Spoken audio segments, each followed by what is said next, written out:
ನಮಸ್ಕಾರ ಆಚಾರ್ಯ. ಪ್ರಣಾಮ.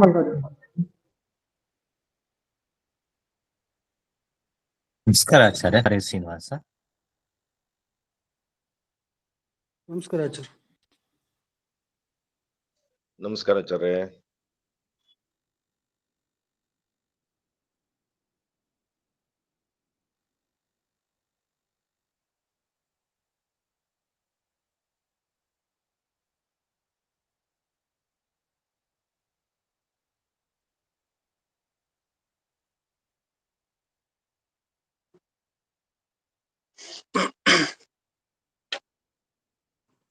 ನಮಸ್ತೆ ಗುರುಗಳೇ.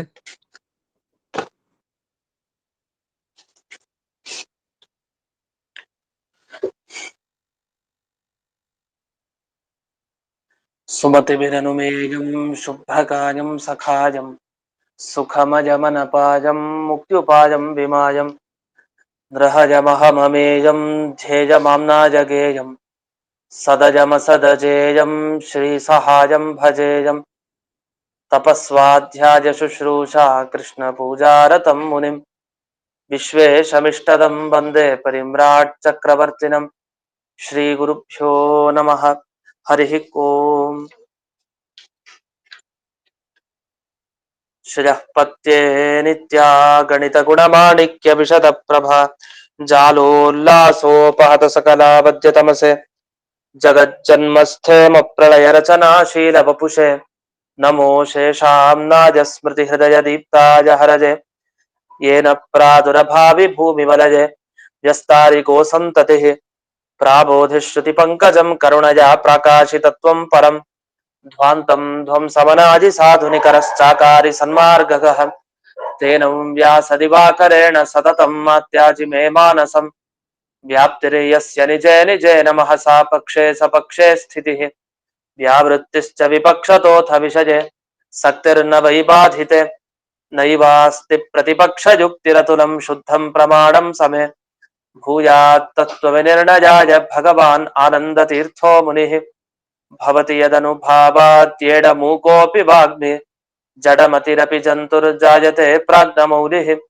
ಸಕಲವಚನ ಚೇತೋ ದೇವತಾ ಭಾರತೀ ಸಾ ಮಮ ವಚಸಿ ನಿಧತ್ತಾಂ ಸನ್ನಿಧಿಂ ಮಾನಸೇ ಚ रमा निवासोचितवास भूमिः सन्न्याय रत्नावली जन्म भूमिः वैराग्य भाग्यो मम पद्मनाभ तीर्थामृताब्धिर्भवताद्विभूत्यै पदवाक्य प्रमाण ज्ञान प्रतिवादि मदच्छिदः श्रीमदक्षोभ्य तीर्थाख्यानुपतिष्ठे गुरून् मम श्रीमदानंद तीर्थार्य सन्मनः सरसी भुवि अनुव्याख्यान नलिने चंचरी कतिमे मनः न शब्दाब्धौ गाढाः न च निगम चर्चासु चतुराः न च न्याये प्रौढाः न च विदित वेद्या अपि वयं परं श्रीमत्पूर्ण प्रमति गुरु कारुण्य सरणिं प्रपन्नामान्यास्मः किमपि च वदन्तोऽपि महताम् ॐ नारायणं निखिल पूर्ण गुणैकदेहं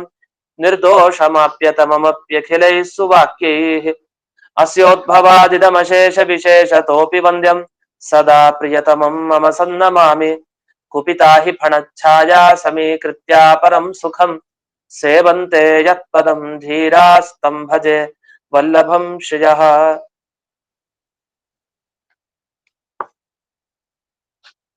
ನಿನ್ನೆ ಪಾಠದಲ್ಲೇ ಇದ್ದೀವಿ. ಸುಧಾಮೂಲ 52ನೇ ಸುಧಾಮೂಲ ನೆನೆ ದಿವಸ ಬಂತು.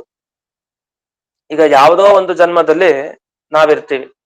ಆ ಜನ್ಮದಲ್ಲಿ ನಾವೇ ಇದ್ದಿದ್ದು, ಈ ಜನ್ಮದಲ್ಲಿ ಅದೇ ಜೀವನೇ ಇರೋದು ನಾವೇ, ಆದ್ರೆ ದೇಹ ಮಾತ್ರ ಬೇರೆ ಬೇರೆ. ಈ ತರ ಮುಂದಿನ ಜನ್ಮದಲ್ಲಿ ನಾವೇ ಇರ್ತೀವಿ, ಈ ಜನ್ಮದಲ್ಲೂ ನಾವಿದೀವಿ, ಹಿಂದಿನ ಜನ್ಮದಲ್ಲೂ ನಾವಿದೀವಿ. ಆದ್ರೆ ಮೂರು ಜನ್ಮದಲ್ಲಿರೋ ವ್ಯಕ್ತಿ ಯಾರು ಬೇರೆನಾ? ಯಾರು ಬೇರೆ ಅಂತ ಹೇಳಲ್ಲ.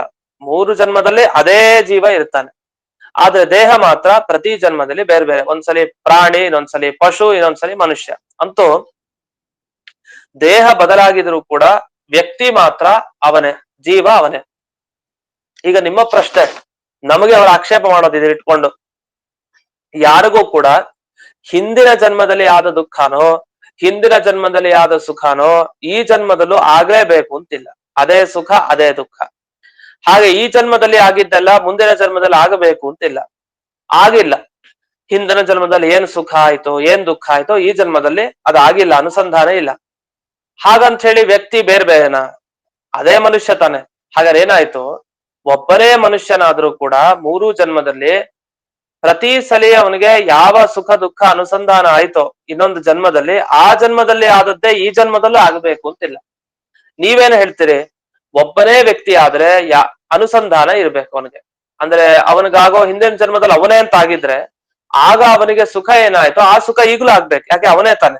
ಅದು ನಿಮ್ಮ ಪ್ರಕಾರ ಅಂತ ನಮಗೆ ದ್ವೈತಿಗಳ ಮೇಲೆ ಈ ಅದ್ವೈತಿಗಳ ಆಕ್ಷೇಪ ಮಾಡ್ತಾರೆ. ನಚ ಪ್ರಾಗ್ಭವೀಯ ದುಃಖಾದಿ ಅನುಸಂಧಾನಂ. ಪ್ರಾಗ್ಭವ ಅಂದ್ರೆ ಹಿಂದಿನ ಜನ್ಮದಲ್ಲಿ ಆದ ದುಃಖ, ಅದರ ಸಾಕ್ಷಾತ್ಕಾರ ನಮ್ಗೆ ಈಗ ನಾಸ್ತಿ. ಆದ್ರೆ ಅಸ್ತಿಚ ಐಕ್ಯಂ, ಆದ್ರೆ ನಾವೆಲ್ಲ ಒಂದೇ. ಹೋದ ಜನ್ಮದಲ್ಲಿ ಇದ್ದವನು ನಾನೇ, ಈ ಜನ್ಮದಲ್ಲಿ ಇರೋನು ನಾನೇ. ಆದ್ರಿಂದ ನೀವು ಹೇಳಿದ ನಿಯಮ ಸರಿ ಇಲ್ಲ, ವ್ಯಭಿಚಾರ. ನೀವು ಹೇಳಿದ ನಿಯಮ ಸರಿನೇ ಇಲ್ವಲ್ಲ ಅಂತ ಅವ್ನು ನಮಗೆ ಆಕ್ಷೇಪ ಮಾಡಿದ. ಅದಕ್ಕೆ ನಮ್ಮ ಉತ್ತರ ಏನು? ಹೌದಾ, ನಮ್ಮ ಉತ್ತರ ನಾವು ಹೇಳ್ತೀವಿ ಕೇಳಿ. ನಾವ್ ಏನ್ ಹೇಳ್ತಾ ಇದೀವಿ ಅದು ನಿನಗೆ ಅರ್ಥ ಆಗ್ಲಿಲ್ಲ. ನಾವ್ ಹೇಳಿದ್ದಿಷ್ಟು, ನಹಿ ವಯಂ ಸದಾ ಅನುಸಂಧಾನಂ ಬ್ರೂಮಃ. ಯಾವಾಗ್ಲೂ ಅನುಸಂಧಾನ ಇರ್ಬೇಕು ನಾವೇನ್ ಹೇಳಲಿಲ್ಲ. ಈಗ ಹೋದ್ ಜನ್ಮದಲ್ಲಿ ಇದ್ದ ವ್ಯಕ್ತಿ ನಿಜ, ಅವನೇ ಈ ಜನ್ಮದಲ್ಲೂ ಇದ್ದಾನೆ. ಯಾವಾಗ್ಲೂ ಅದರ ಅನುಸಂಧಾನ ಆಗ್ಲಿ ಅಂತಿಲ್ಲ, ಯಾವಾಗ್ಲೂ ಒಮ್ಮೆ ಆದ್ರೂ ಸಾಕು. ಈಗ ಆ ಜನ್ಮದಲ್ಲಿ ಯಾವಾಗ್ಲೂ ಆಗುವಂತಹ ಅನುಸಂಧಾನ ಸುಖ ದುಃಖದ್ದು ಈ ಜನ್ಮದಲ್ಲೂ ಅದೇ ಸುಖ ದುಃಖದ ಅನುಸಂಧಾನ ಆಗಬೇಕು ಅಂತ ಯಾವಾಗ್ಲೂ ನಾವ್ ಹೇಳ್ತಾ ಇಲ್ಲ. ಯಾವಾಗ್ಲೂ ಒಮ್ಮೆ ಆಗಿದ್ರೆ ಸಾಕು. ಆ ಒಮ್ಮೆ ಆಗಿದ್ರು ಸಾಕು ಅವನಿಗೆ ಅನುಸಂಧಾನ ಇವನಿಗೆ ಬಂತು ಅಂದ್ರೆ, ಅಥವಾ ಅವನ ಅನುಸಂಧಾನ ಇವನಿಗೆ ಬಂತು ಅಂದ್ರೆ ಅದೇ ದುಃಖ ಅದೇ ಸುಖ ಅದೇ ಪ್ರಮಾಣದಲ್ಲಿ ಎಲ್ಲ ಒಂದೇ ಆಗಿತ್ತು ಅಂತ ಆದ್ರೆ ಆಗ ಆ ವ್ಯಕ್ತಿಗಳು ಒಬ್ಬರೇ ಆಗಿರ್ತಾರೆ, ಬೇರೆ ಬೇರೆ ಆಗಿರಲ್ಲ. ಅದನ್ನ ನಹಿ ಭಯಂ, ನಾವು ಸದಾ ಅನುಸಂಧಾನಂ, ಯಾವಾಗ್ಲೂ ಅನುಸಂಧಾನ ಇರ್ಬೇಕು ಅಂತಿಲ್ಲ. ಎಲ್ಲಾ ಜನ್ಮದಲ್ಲೂ ಕೂಡ ಅದೇ ಅನುಸಂಧಾನ ಬರ್ಲಿ ಅಂತ ನಾವೇನ್ ಹೇಳ್ತಾ ಇಲ್ಲ, ಇರ್ಬೇಕು ಅಂತ ಹೇಳ್ತಾ ಇಲ್ಲ. ಕಿಂತು ನಾವೇನ್ ಹೇಳ್ತಾ ಇದೀವಿ ಅಂದ್ರೆ, ಈ ವಾಕ್ಯ ಇದೆಯಲ್ಲ ಇದು ಬಹಳ ಇಂಪಾರ್ಟೆಂಟ್. ಈ ವಾಕ್ಯ ಇದನ್ನೇ ಪರಿಷ್ಕಾರ ಮಾಡ್ತಾ ಹೋಗ್ತಾರೆ. ಪರಿಷ್ಕಾರ ಅಂದ್ರೆ ಈ ಒಂದು ವಾಕ್ಯ ಹೇಳ್ತಾರೆ, ಅದಕ್ಕೇನೋ ಒಂದು ದೋಷ ಬರುತ್ತೆ, ಸರಿ ಇಲ್ಲ ಅನ್ನೋಷ್ಟೊತ್ತಿಗೆ ನಮ್ಮ ಅರ್ಥ ಅದಲ್ಲ ಈ ಅರ್ಥ. ನಮ್ಮ ನಿಜವಾದ ಅರ್ಥವನ್ನ ಪ್ರತಿಯೊಂದು ಸಲ ಪ್ರಶ್ನೆ ಮಾಡ್ಕೊಂಡು ಸರಿಯಾಗಿ ಉತ್ತರ ಹೇಳ್ತಾ ಹೋಗ್ತಾರೆ, ನಮ್ಗೆ ಚೆನ್ನಾಗಿ ಅರ್ಥ ಮಾಡಿಸ್ತಾರೆ. ಈ ವಾಕ್ಯ ನಮಗೆ ಬಹಳ ಮುಖ್ಯ. ಯಹ ಚೇತನಃ ಯತ್ ಸ್ವರೂಪಂ ಕದಾಚಿತ್ ಅನುಸಂಧತ್ತೆ ಸಹ ತೇನ ಅಭಿನ್ನ, ಯಹ ನ ಅನುಸಂಧತ್ತೆ ಸಹ ತೇನ ನ ಅಭಿನ್ನ. ಈಗ ಒಬ್ಬ ಮನುಷ್ಯ ತಾನು ಇನ್ನೊಂದು ಅವತಾರ ಎತ್ಕೊಂಡ್ ಬಂದ. ಈಗ ಸೌಭರಿ ಋಷಿಯ 50 ದೇಹ ಅಂತ ತಗೊಳ್ಳೋಣ. ಇವ್ರ 50 ದೇಹದಲ್ಲಿ ಏನಾಯ್ತು, ಒಂದು ದೇಹದಲ್ಲಿ ಒಂದು ದುಃಖ ಆಯ್ತು, ಇನ್ನೊಂದು ದೇಹದಲ್ಲಿ ಅದೇ ದುಃಖ ಆಗಿರ್ಬೋದು, ಇಲ್ಲ ಅಂತಲ್ಲ. ಮತ್ತೆ ಸುಖ ಬೇರೆ ಬೇರೆನೂ ಆಗಿರ್ಬೋದು. ಆದ್ರೆ ಯಾವ್ದೋ ಒಂದು ದುಃಖ ಆ 50 ದೇಹದಲ್ಲಿ ಆ ವ್ಯಕ್ತಿಗೆ ಸೌಭರಿ ಋಷಿಗಳಿಗೆ ಆಗಿದೆ. ಪ್ರತಿಯೊಂದು ಸಲ ಅದದೇ ಅನುಸಂಧಾನ ಯಾವಾಗಲೂ ಒಮ್ಮೆ ಆಗಿದೆ. ಎಲ್ಲ ಯಾವಾಗ್ಲೂ ಆಗಬೇಕು ಅಂತ ಹೇಳ್ತಾರೆ, ಯಾವಾಗಲೂ ಒಮ್ಮೆ.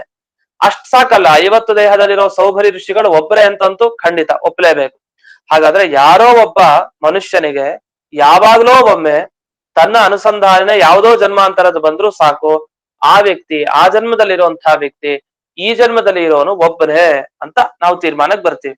ಇದೆಲ್ಲ ಯಾಕೆ ಬರ್ತಾ ಇದೆ ಈಗ ವಿಚಾರ ಅಂದ್ರೆ, ನೀವು ದೇವರೇ ಜೀವ, ಜೀವನೇ ದೇವರು ಅಂತ ಹೇಳೋದಿದ್ರೆ ದೇವರಿಗೆ ಏನಾಗತ್ತೋ ಅದೆಲ್ಲ ಜೀವನಿಗಾಗ್ಲಿ, ಜೀವನಿಗೆ ಏನಾಗತ್ತೋ ಅದು ದೇವರಿಗಾಗ್ಲಿ ಅಂತ.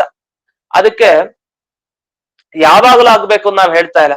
ಈಗ ಭಗವಂತನಿಗೆ ಒಂದು ಅತ್ಯುತ್ತಮ ಸುಖ ಆಯ್ತಪ್ಪ, ಯಾವಾಗ್ಲೂ ಒಂದು ಬಹಳ ಸುಖ. ಆ ಸುಖ ನಮಗ್ ಆಗತ್ತಾ ಒಂದ್ಸಲಿನಾದ್ರು? ನಾವು ಒಂದ್ ವೇಳೆ ಪರಮಾತ್ಮನೇ ಆಗಿದ್ರೆ, ಆ ಪರಮಾತ್ಮ ಇಡೀ ಜಗತ್ತನ್ನ ಸೃಷ್ಟಿ ಮಾಡಿದ, ಬಹಳ ಆನಂದ ಪಟ್ಟ, ಯಾರಿಗೋ ಒಬ್ಬನಿಗೆ ಮೋಕ್ಷ ಕೊಟ್ಟ, ಆನಂದ ಸಿಕ್ತು. ಅಂಥ ಆನಂದ ನಮಗಿದೆಯಾ? ಖಂಡಿತ ಇಲ್ಲ. ಒಂದು ಸರಿ ಬಂದ್ರು ಸಾಕಲ್ಲ, ನಾವು ಪರಮಾತ್ಮ ಅಂತ ಹೇಳ್ಬಿಡ್ಬೋದು. ಆದ್ರೆ ಒಮ್ಮೆನೂ ಕೂಡ ಆ ಭಗವಂತನಿಗಾಗೋ ಸುಖ ಏನಿದೆ ಆ ಸುಖ ನಮಗೆ ಖಂಡಿತ ಬರಲ್ಲ, ಅನುಭವಕ್ಕೆ ಬರಲ್ಲ. ಜೊತೆಗೆ ನಮಗಾಗೋ ದುಃಖದ ಅನುಭವ ಎಂದಿಗೂ ಪರಮಾತ್ಮನಿಗೆ ಬರಲ್ಲ, ಒಮ್ಮೆನೂ ಬರಲ್ಲ ಅಂತಂದ್ಮೇಲೆ ಒಂದ್ಸಲಿ ಬಂದ್ರಾದ್ರೂ ಒಪ್ಪಬಹುದೋ ಏನೋ, ದೇವರು ಪರಮಾತ್ಮ, ದೇವರು ಮತ್ತೆ ಜೀವ ಒಂದೇ ಅಂತ. ಆದ್ರೆ ಒಂದು ಸರಿನೂ ಕೂಡ ಅವನಿಗೆ ಬಂದ ಅನುಸಂಧಾನ ನಮಗಿಲ್ಲ, ನಮಗೆ ಬಂದಿದ್ದು ಅವನಿಗಿಲ್ಲ. ಆದ್ರಿಂದ ಜೀವ ಮತ್ತೆ ದೇವರು ಇಬ್ರು ಯಾವತ್ತೂ ಬೇರೆ ಬೇರೆನೆ ಅಂತ ನಾವು ಅದಕ್ಕೆ ಉತ್ತರ ಕೊಡ್ತೀವಿ. ಇಷ್ಟಾದ್ಮೇಲೆ ಇನ್ನೊಂದು ಮಾತು, ತದೇಕ ಪ್ರಮಾಣಕಸ್ಯ ತನ್ನಿವೃತ್ತವು ನಿವೃತ್ತಿರೇವ. ಅಂದ್ರೆ ಕೆಲವು ಸಲಿ ಒಂದು ವಸ್ತುನ ಇದೆ ಅಂತ ನಾವ್ ಯಾರ್ಯಾರಿಗೆ ಒಪ್ಪಿಸ್ಬೇಕು, ನಂಬಿಸ್ಬೇಕು ಅಂದ್ರೆ ಪ್ರಮಾಣ ಕೊಡ್ಬೇಕು. ಈಗ ಅಲ್ಲಿದೆ ನಾವು 1000 ಸಲ ಹೇಳಿದ್ರು ಅವ್ರ ಕಣ್ಣಾರೆ ನೋಡ್ಕೊಂಡ್ ಬರೋವರೆಗೂ ಕೆಲವ್ರು ನಂಬೋದೇ ಇಲ್ಲ. ಎಷ್ಟು ಸಲ ನಾವ್ ಹೇಳಿದ್ರು ಅವ್ರು ಹೋಗ್ಬೇಕು, ಸಾಕ್ಷಾತ್ತಾಗಿ ಅವರ ಕಣ್ಣಿನಿಂದಲೇ ನೋಡ್ಬೇಕು. ನೋಡಿದ ಮೇಲೆ ಹೌದು ಅವನವತ್ ಹೇಳಿದ್ನಲ್ಲ ಅದೆಲ್ಲ ಸತ್ಯ, ಯಾಕೆ ಇದೆಲ್ಲ ಕಣ್ ಮುಂದೆ ಕಾಣ್ತಾ ಇದೆ ಅಂತ. ಹಾಗಾದ್ರೆ ಜನರಿಗೆ ಹೇಗೆ ಕಣ್ಣು ಮುಂದೆ ತಾವು ನೋಡ್ಬೇಕು, ನೋಡೋವರೆಗೂ ಕೂಡ ನಂಬಿಕೆ ಬರೋದಿಲ್ಲ. ಇದು ಹೇಗಾಯ್ತು ಅಂದ್ರೆ ಯಥಾ ರೂಪಗ್ರಹಣ ನಿವೃತ್ತೋ ಚಕ್ಷು ನಿವೃತ್ತಿ. ಈಗ ಜೀವ ಮತ್ತೆ ದೇವ ಇಬ್ರು ಒಂದೇ ಅಂತ ಹೇಳ್ಬೇಕು ಅಂದ್ರೆ ಅನುಸಂಧಾನ ಒಂದೇ ಪ್ರಮಾಣ ಇದೆ. ಅಂದ್ರೆ ಅವನಿಗಾಗೋ ದುಃಖದ ಅನುಸಂಧಾನ ಇವನಿಗಾಗಬೇಕು, ಇವನಿಗೆ ಸುಖಾನುಸಂಧಾನ ಆಗೋದು ಅವನಿಗಾಗಬೇಕು. ಈ ತರ ಆದ್ರೆ ಮಾತ್ರ ದೇವರು ಮತ್ತೆ ಜೀವರು ಒಂದೇ ಅಂತ ಹೇಳಿಕ್ ಸಾಧ್ಯ. ಆದ್ರೆ ಅನುಸಂಧಾನ ಇಲ್ಲ, ಇರೋದೇ ಒಂದು ಪ್ರಮಾಣ. ಅದೇನಂದ್ರೆ ಈಗ ಒಂದೇ ಸಾಕ್ಷಿ ಉಳ್ಕೊಂಡಿರತ್ತೆ ಅಂತ. ಅವನು ಹೋಯ್ತು ಅಂದ್ರೆ ಆ ಸಾಕ್ಷಿ ಹೋದ ಅಂದ್ರೆ ಅದು ಮುಗೀತು ಅಂತ ಚಾಪ್ಟರ್, ಇಲ್ಲ ಅಂತ ಅರ್ಥ. ಹಾಗಾದ್ರೆ ಒಂದೇ ಒಂದು ಅದಿದ್ರೆ ಉಂಟು, ಇಲ್ಲ ಅಂದ್ರೆ ಇಲ್ಲ. ಈಗ ನೀವು ಒಂದೇ ಒಂದು ಪ್ರಮಾಣ ಯಾವ್ದಿರ್ಲಿಕ್ಕೆ, ಆ ವಿಷಯ ಒಪ್ಕೊಳ್ಳಿಕ್ಕೆ. ಯಾವ ವಿಷಯ ಒಪ್ಲಿಕ್ಕೆ? ಜೀವ ಮತ್ತೆ ದೇವರು ಇವರಿಬ್ರು ಒಂದೇ ಅನ್ಲಿಕ್ಕೆ ಏಕೈಕ ಸಾಕ್ಷಿ ಒಂದೇ ಪ್ರಮಾಣ ನಮ್ಮ ಹತ್ರ ಇರೋದು ಯಾವುದು? ಅನುಸಂಧಾನ ಪ್ರಮಾಣ. ಅನುಸಂಧಾನ ಅಂದ್ರೆ ಪರಸ್ಪರ ಅನುಸಂಧಾನ. ಜೀವರಿಗೆ ಆಗುವ ದುಃಖದ ಅನುಸಂಧಾನ ಭಗವಂತನಿಗೆ ಆಗುವ ಸುಖದ ಅನುಸಂಧಾನ ಜೀವರಿಗೆ. ಇಷ್ಟಾದ್ರೆ ಸಾಕು, ಒಂದ್ಸಲಿ ಆದ್ರೂ ಸಾಕು. ಆದ್ರೆ ಆಗ್ತಾ ಇಲ್ಲ, ನೀವು ಒಪ್ಪೋದು ಇಲ್ಲ. ಯಾರು ಅದ್ವೈತಿಗಳು ಒಪ್ಪಲ್ಲ ಹಾಗೆ, ಅದಕ್ಕೋಸ್ಕರನೇ ಹೇಳ್ತಾ ಇರೋದು. ಆದ್ರೆ ಏನಾಯ್ತು, ಒಂದು ಸಲಿನೂ ಕೂಡ ಅವನಿಗೆ ಜೀವನಿಗಾಗೋದು ಅವನಿಗಾಗಲ್ಲ, ದೇವರಿಗಾಗೋದು ಇವನಿಗಾಗಲ್ಲ ಅಂದ್ಮೇಲೆ ಖಂಡಿತ ಅವರಿಬ್ಬರು ಒಂದೇ ಅಲ್ಲ. ಯಾಕೆ? ಅನುಸಂಧಾನ ಪ್ರಮಾಣನೇ ಇಲ್ಲ. ಇದ್ದದ್ದೇ ಒಂದು ನಿಮ್ಮ ಹತ್ರ ಪ್ರಮಾಣ, ಅದೇ ಇಲ್ಲ ಅಂದ್ಮೇಲೆ ನೀವು ಖಂಡಿತ ದೇವರು ಮತ್ತೆ ಜೀವರುಗಳು ಪರಸ್ಪರ ಬೇರೆ ಬೇರೆನೆ ಅಂತ ಒಪ್ಪಬೇಕು ಅಂತ. ಇಷ್ಟು ಇದಕ್ಕೊಂದು ದೃಷ್ಟಾಂತ ಕೊಡ್ತಾರೆ, ಉದಾಹರಣೆ. ಹೇಗೆ? ಯಥಾ ರೂಪಗ್ರಹಣ ನಿವೃತ್ತವು ಚಕ್ಷುರ್ ನಿವೃತ್ತಿ. ಈ ಒಬ್ಬನಿಗೆ ಕುರುಡ ಅಂತ ಕಂಡಿಡಿಬೇಕು. ಒಬ್ಬನ ಅವನು ಕಣ್ ಕಾಣಿಸಲ್ಲ, ಕುರುಡ ಅಂತ ಕಂಡಿಡಿಬೇಕು. ಈ ಕಂಡಿಡಿಬೇಕು ಅಂದ್ರೆ ಏನ್ ಮಾಡ್ಬೇಕು? ಅವನ್ ಕಣ್ ಮುಂದೆ ಯಾವ್ದೋ ಒಂದು ರೂಪ ಇಡ್ಬೇಕು. ಮೋಸ ಮಾಡೋರ್ ಬಗ್ಗೆ ಹೇಳ್ತಾ ಇಲ್ಲ, ನಿಜವಾಗ್ಲು ಅವ್ರ ಬಗ್ಗೆ ಹೇಳ್ತಾ ಇರೋದು. ಅವನಿಗೆ ತನ್ನ ಕಣ್ಣಿಗೆ ಯಾವುದೇ ಬಣ್ಣ ಕಾಣ್ಲಿಲ್ಲ ಅಂದ್ರೆ, ಇದು ಕಪ್ಪೋ ಬಿಳುಪೋ ಕೆಂಪೋ ಏನೋ ಒಂದು, ಅವನಿಗೆ ರೂಪಗ್ರಹಣ ಆಗ್ಲಿಲ್ಲ.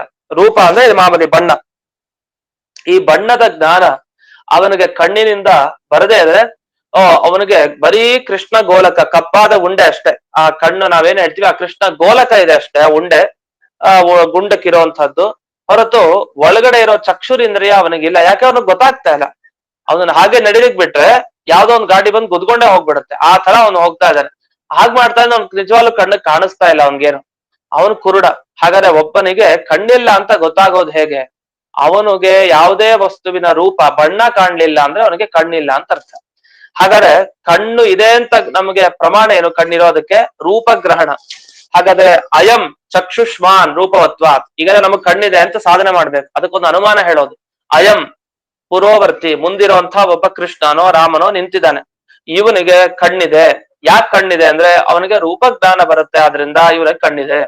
ಯಾರ್ಯಾರಿಗೆ ರೂಪಜ್ಞಾನ ಇದೆಯೋ ಅವನಿಗೆಲ್ಲ ಕಣ್ಣಿರತ್ತೆ. ಉದಾಹರಣೆಗೆ ಯಜ್ಞದತ್ತನಂತೆ, ನಮ್ಮ ಪಕ್ಕದ ಮನೆ ಯಜ್ಞದತ್ತ ಇದ್ದಾನೆ, ಅವನಿಗೆ ರೂಪಜ್ಞಾನ ಇದೆ. ಅವನು ನೋಡಿದಾಗೆಲ್ಲ ಇದು ಒಂದು ಬಿಳಿ ಬಣ್ಣ ಅಂತಾನೆ, ಇನ್ನೊಂದು ಕಪ್ಪು ಅಂತಾನೆ, ಇನ್ನೊಂದೇನೋ ಕೆಂಪು ಅಂತಾನೆ. ಇದೆಲ್ಲ ಜ್ಞಾನ ಬರ್ತಾ ಇರೋದನ್ನ ಅವನಿಗೆ ಕಣ್ಣಿದೆ ಅಂತ ಅರ್ಥ. ಆದ್ರೆ ನಮ್ಮ ಈ ಕೃಷ್ಣನಿಗೋ ರಾಮನಿಗೋ ಕಣ್ಣೇ ಇಲ್ಲ. ಯಾಕೆ ಕಣ್ಣಿಲ್ಲ ಅಂದ್ರೆ ಅವನಿಗೆ ರೂಪಜ್ಞಾನ ಬರ್ತಾ ಇಲ್ಲ. ಯಾವ ರೂಪ ಅಂತ ಗೊತ್ತಾಗ್ತಾನೆ ಇಲ್ಲ. ಅವನು ಬರೀ ಕಣ್ಣು ಮುಚ್ಚಿದಾನಷ್ಟೇ, ಏನು ರೂಪದ ಪರಿಚಯನೇ ಇಲ್ಲ ಅವನಿಗೆ. ಅಷ್ಟೇ, ಸುಮ್ನೆ ಕಣ್ಣು ಗೋಲಕ ಇದೆ ಅಷ್ಟೇ ಆ ಗುಂಡಕ್ಕೆ, ಆದ್ರೆ ಏನು ಕಾಣ್ತಾ ಇಲ್ಲ. ರೂಪ ಕಂಡಿಲ್ಲ ಅಂದ್ಮೇಲೆ ಅವನಿಗೆ ಕಣ್ಣಿಲ್ಲ ಅಂತ ಅರ್ಥ.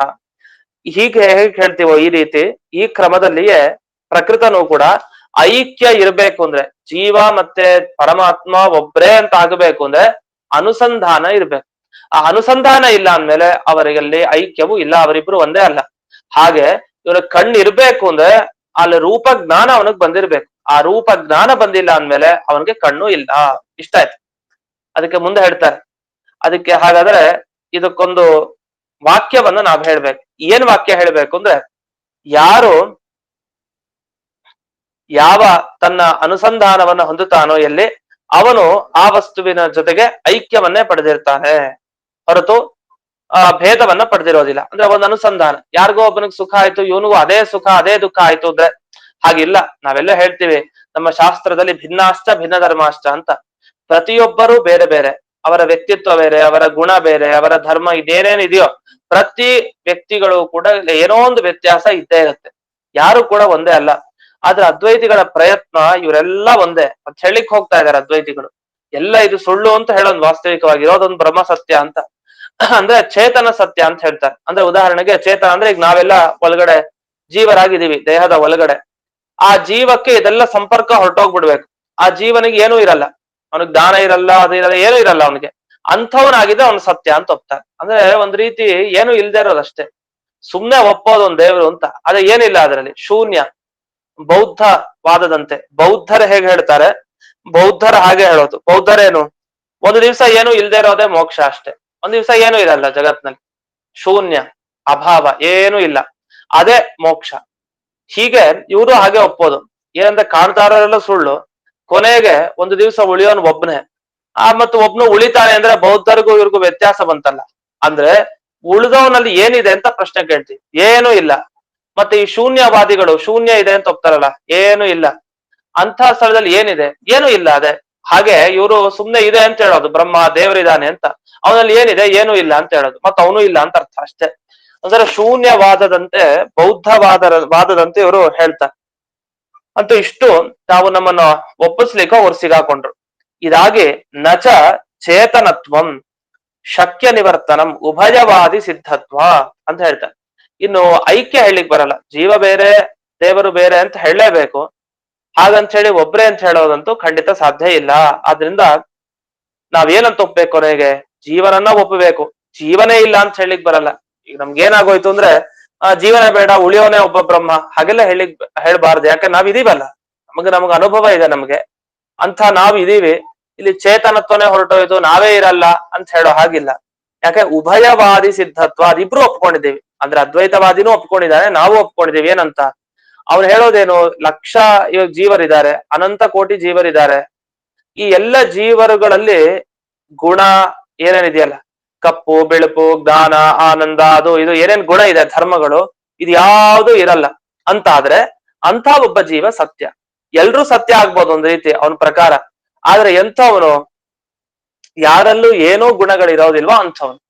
ಈ ಹೆಂಗ್ ಸಾಧ್ಯ ಇದು, ಏನೋ ಒಂದ್ ಧರ್ಮನೋ ಏನೋ ಒಂದ್ ಇರ್ಲೇಬೇಕಲ್ಲ ಒಬ್ಬ ವ್ಯಕ್ತಿ ಅಂದ್ರೆ, ಅದನ್ನ ಅವ್ರು ಒಪ್ಪಲ್ಲ. ಈ ತರ ಅವರು ಉಭಯವಾದಿ ಸಿದ್ಧತ್ವ ಅಂತ ಇದನ್ನ ಮನಸ್ಸನ್ನ ಇಟ್ಕೊಂಡು ಹೇಳ್ತಾ ಇದ್ದಾರೆ. ಅಂದ್ರೆ ಅಭಿಪ್ರಾಯ ಚೇತನ ಅಂತ ಅವನು ಒಪ್ಪಿದ್ದಾನೆ. ಅದ್ವೈತ ಮತದಲ್ಲೂ ಕೂಡ ಚೇತನ ಅಂತ ಇದ್ದೇ ಇದ್ದಾರೆ, ನಮ್ಮ ಮತದಲ್ಲೂ ಕೂಡ ಇದ್ದೇ ಇದ್ದಾರೆ. ಆದ್ರಿಂದ ಏಕತಾ ಏವ ನಿವರ್ತದೆ, ಎಂದೆಂದಿಗೂ ದೇವರಿಗೂ ಜೀವರಿಗೂ ಐಕ್ಯವನ್ನ ಹೇಳೋ ಹಾಗಿಲ್ಲ, ಇಬ್ರು ಒಂದೇ ಅಂತ ಹೇಳೋ ಹಾಗಿಲ್ಲ. ಇಷ್ಟಾದ್ಮೇಲೆ ಗುರುವರ್ಥ ದೀಪಿಕಾ ಟಿಪ್ಪಣಿಗೆ ಬರೋಣ.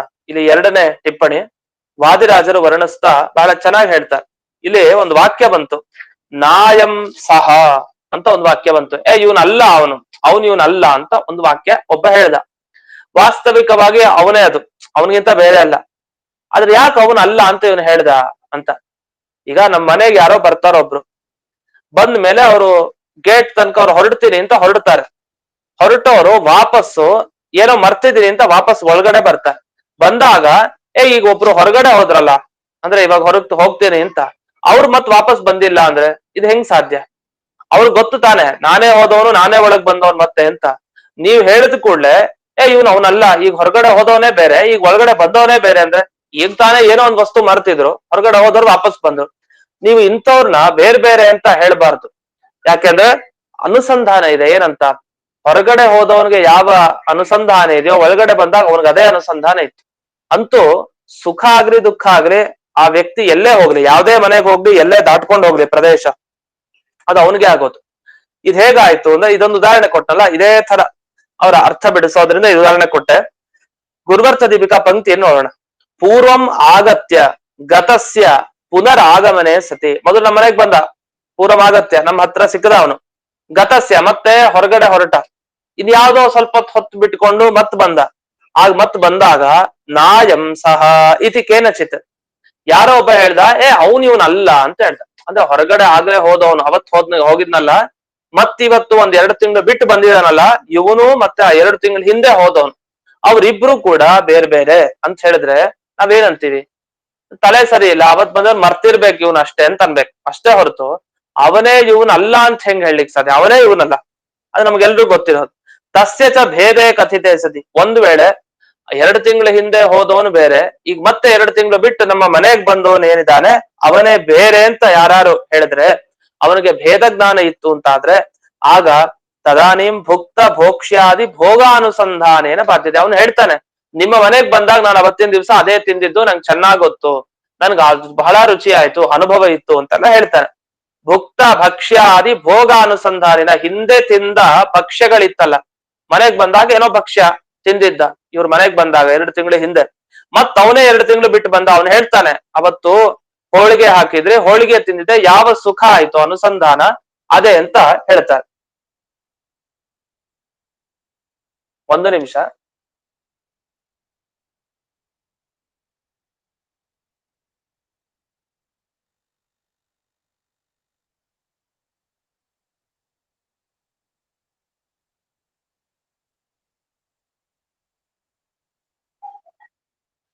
ಅಂತೂ ಭುಕ್ತ ಭಕ್ಷ್ಯಾದಿ ಭೋಗ ಅನುಸಂಧಾನೇನ, ಇವನು ಹೇಳಿದ ಮಾತ್ರಕ್ಕೆ ಮನೆಗ್ ಬಂದವನು ಹೇಳೇ ಹೇಳ್ತಾನೆ, ನಾನೇ ಅದು, ನಾನೇನ್ ಬೇರೆಯವನಲ್ಲ, ಅವತ್ ಬಂದವನು ನಾ ತಿಂದಿದ್ದೆ, ನನಗೆಲ್ಲ ಅನುಭವ ಇತ್ತು, ಭಕ್ಷ್ಯದ ಅನುಭವ ಅಂತೆಲ್ಲ ಹೇಳ್ಕೊಡ್ತಾನೆ. ಆದ್ರೆ ಇವನು ಯಾರ ಮನೆಗ್ ಬಂದಿಲ್ಲ, ಅವನ ಯಜಮಾನ, ಅವನು ಗೊತ್ತಾಗ್ತಾ ಇಲ್ಲ ಇವನು ಅಂತ, ಅವ್ನ್ ನಾಯಂ ಸಹ ಇವನು ಅವನಲ್ಲ ಅಂತ ಹೀಗ್ ಹೇಳಿದ್ರೆ ಆ ವಾಕ್ಯಕ್ಕೆ ಅರ್ಥ ಇರಲ್ಲ. ಯಾಕೆ ಅವನು ಅನುಸಂಧಾನ ಮಾಡೋದವನು, ಅವನಿಗೆ ಚೆನ್ನಾಗ್ ಗೊತ್ತಿದೆ ಅದು.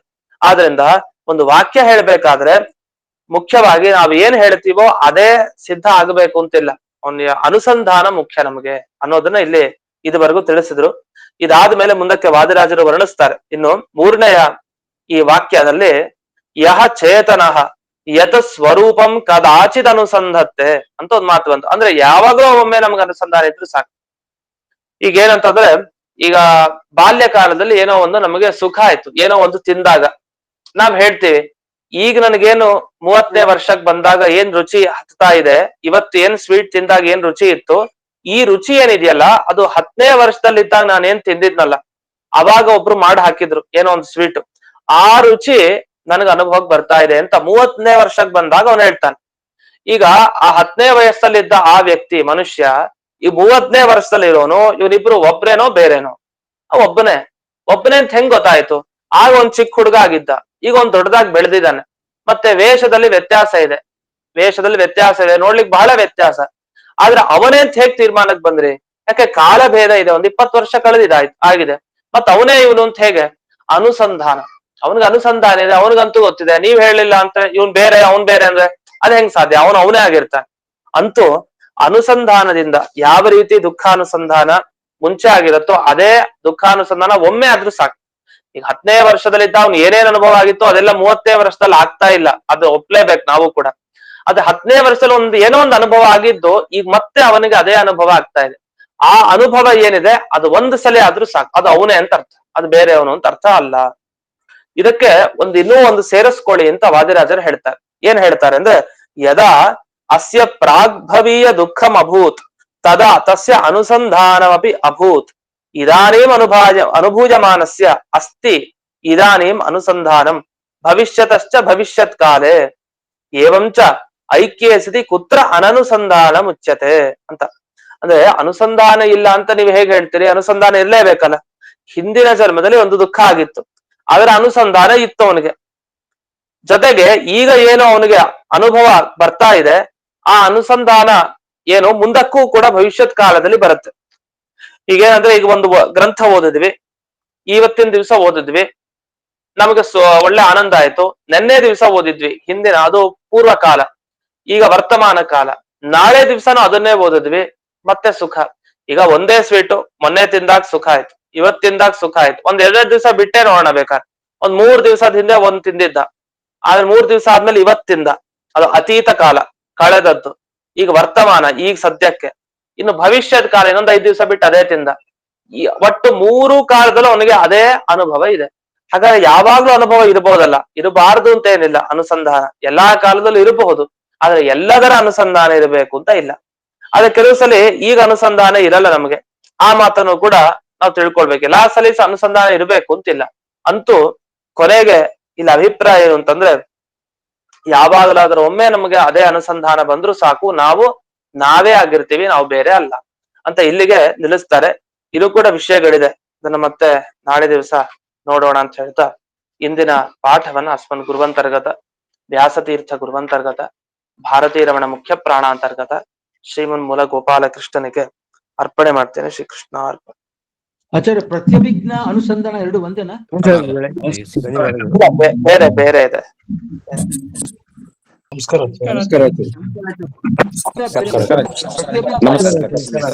ಮಂಗಳಾಚರಣೆ ಶ್ಲೋಕ ಮಾಡ್ತೀರಲ್ವಾ ಆಚಾರ್ಯ? ಮೊದಲನೇ ಹೇಳಿ. ಶ್ಲೋಕ ಅದ್ರದ್ದು ಸ್ವಲ್ಪ ಅರ್ಥಾನುಸಂಧಾನ ನನಗೆ ಸ್ವಲ್ಪ ದಯವಿಟ್ಟು ಅಥವಾ ರೆಕಾರ್ಡ್ ಏನೋ ಇದ್ರೆ.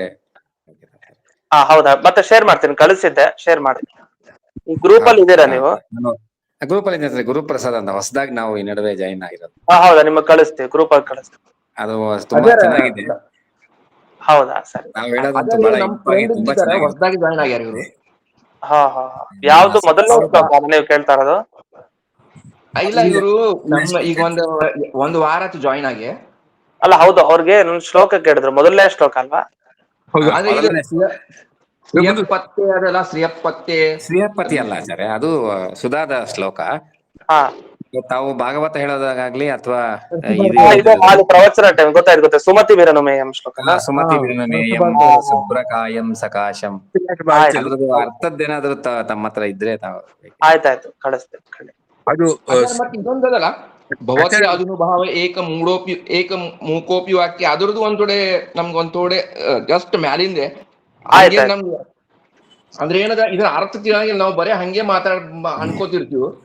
ಅದು ಸುಧಾ ಶ್ಲೋಕನೇ, ಅದು ಕಳಿಸ್ತೇನೆ. ಅಂದ್ರೆ ಒಂದೊಡೆ ಈಗ ನಮ್ಮ ಒಬ್ರು ಫ್ರೆಂಡ್ ಇದ್ದಾರೆ, ಅಂದ್ರೆ ನಿಮ್ ಬಹಳ ವೇಳೆ ತಗೊಳಂಗಿಲ್ಲ, ಕ್ಷಮಸ್ರಿ ಮೊದ್ಲ, ನಿಮ್ ಕ್ಷಮಾ ಕೇಳ್ತೀನಿ ಮೊದ್ಲ, ನೀವು ಬಹಳ ಮತ್ ನಿಮ್ಗೆ ಊಟ ಅದು ಮಾಡೋದ. ಅಂದ್ರೆ ನಂದು ಒಂದ್ ಆನಂದತ್ ಶನ್ನೋ ದೇವಿ ರವಿಷ್ಟಯ ಆಪೋ ಭವಂತು ಪೀತಯೇ ಶನ್ಯೋರ ಬಿಸ್ತ್ರವಂತು ನಹಾಲ. ಇದ್ರ ಅರ್ಥ ನಮ್ಮೊಬ್ರ ನಿಮ್ ಬೆಂಗಳೂರದವ್ರ ಇದ್ದಾರ, ಬಹಳ ಪ್ರತಿಭಾವಂತರು. ಅಂದ್ರೆ ನಾ ಹೇಳ್ಕೊಳಂಗಿಲ್ಲ, ಅವ್ರು ಗೃಹಸ್ಥಿದಾರ. ಅವ್ರು ತಾವಾಗೇ ಒಂದು ಪದಚ್ಛೇದ ಮಾಡಿ ಒಬ್ಬರ ಪಾಣಿನಿ ಹೆಂಗ್ ಮಾಡ್ತಾನ ಅದ್ರ ಅರ್ಥ ಹಂಗ ಕನ್ನಡ, ಹಿಂದಿ, ಇಂಗ್ಲಿಷ್ ಕಳ್ಸ್ಯಾರ. ಅದು ನೀವು ಬಹಳ ಸಂತೋಷ ಪಡಿತೀರಿ. ಆಮೇಲೆ ಅವ್ರು ನಿಮ್ ಗುರುಗಳ ಮೇಲೆ ಒಂದು ಕಾವ್ಯ ಮಾಡ್ಯಾರ, ವಿಶ್ವ ಪ್ರಸನ್ನ ತೀರ್ಥ ಮೇಲೆ ಸ್ವಂತ ಒಂದು ಶ್ಲೋಕ ಮಾಡ್ಯಾರ, ಅದು ಕಳಿಸ್ತೀನಿ. ಅದು ಬಹಳ ಚೆನ್ನಾಗಿದೆ ಅದು. ಕಳಿಸ್ರಿ ಅವಶ್ಯ. ಭವತಿ ಅನುಭವ ಅದು ಹೇಳ್ರಲ್ಲ ಒಂದೊಡೆ ಏನದ. ಆಯ್ತು, ಖಂಡಿತ ಕಳಿಸ್ತೀನಿ ನಿಮಗೆ ಗ್ರೂಪ್ ಅಲ್ಲಿ. ವೆಳ್ಳೆ ತಗೊಂಡೆ ಕ್ಷಮಸ್ರಿ. ಇರ್ಲಿ. ಅನುಸಂಧಾನ ಪ್ರತ್ಯಭಿಜ್ಞ ಬೇರೆನಾ? ಬೇರೆ ಬೇರೆನೂ ಆಗುತ್ತೆ, ಪ್ರತ್ಯಭಿಜ್ಞಾತ್ಮಕ ಅನುಸಂಧಾನನೂ ಇದೆ, ಬೇರೆ ಇಲ್ಲಿ ಸದ್ಯಕ್ಕೆ ಬೇರೆ. ನೀವು ಮಂಗಳಾಚರಣೆ ಶ್ಲೋಕ ಹೇಳೋದು ಸರಸ ವಿಲಾಸ ಭಾರತೀಯ, ಅದರಿಂದ ಹೇಳ್ತೀವ? ಹೌದು, ಸರಸ ಭಾರತಿ ವಿಲಾಸ. ಹೌದು, ಸರಸ ಭಾರತಿ ವಿಲಾಸ. ಅದು ಸ್ವಲ್ಪ ಅರ್ಥ ತಿಳಿಸಿದ್ರೆ ಅದು ಕಳಿಸ್ತೇವೆ, ಖಂಡಿತ ಕಳಿಸ್ತೇವೆ. ವಾದರಾರ ರಚನೆ ಅಲ್ವಾ ಆಚಾರ್ಯ ಅದು? ಹೌದು ವಾದರಾಜ. ಸರಿ ಆಚಾರ್ಯ, ಆಯ್ತು, ನಮಸ್ಕಾರ. ನಮಸ್ಕಾರ ಆಚಾರ್ಯ. ಆ ಶ್ಲೋಕ ಮೊದಲೇ ಬರ್ತಾ ಆಚಾರ್ಯ, ಅದು ಸರಸ ಭಾರತ ವಿಲಾಸ ಮೊದಲೇ ಬರ್ತಿ, ಅದು ಸರಸ ಭಾರತ ವಿಲಾಸ ಮೊದಲನೇ ವಿಲಾಸದಲ್ಲಿದೆ ಅದು. ಸುಮಾರು ಶ್ಲೋಕ ಆದ್ಮೇಲೆ ಬರುತ್ತೆ, ಮೊದಲು ಫಸ್ಟ್ ಶ್ಲೋಕ ಅಲ್ಲ. ಸರ್ ಪಾಠ ನಡೀತಾ ಇದೆ, ಅದ್ರಲ್ಲಿ ಕೇಳ್ಬೇಕು ಕೇಳ್ತಾ. ಮೊದಲನೇ ವಿಲಾಸದಲ್ಲೇ ಬರುತ್ತೆ, ತುಂಬಾ ಬೇಗ ಬರುತ್ತೆ ಆದ್ರೆ. ಸರಿ ಆಚಾರ್ಯ, ಸರಿ ಕಳಿಸ್ತೇನೆ. ನಮಸ್ಕಾರ ಆಚಾರ್ಯ.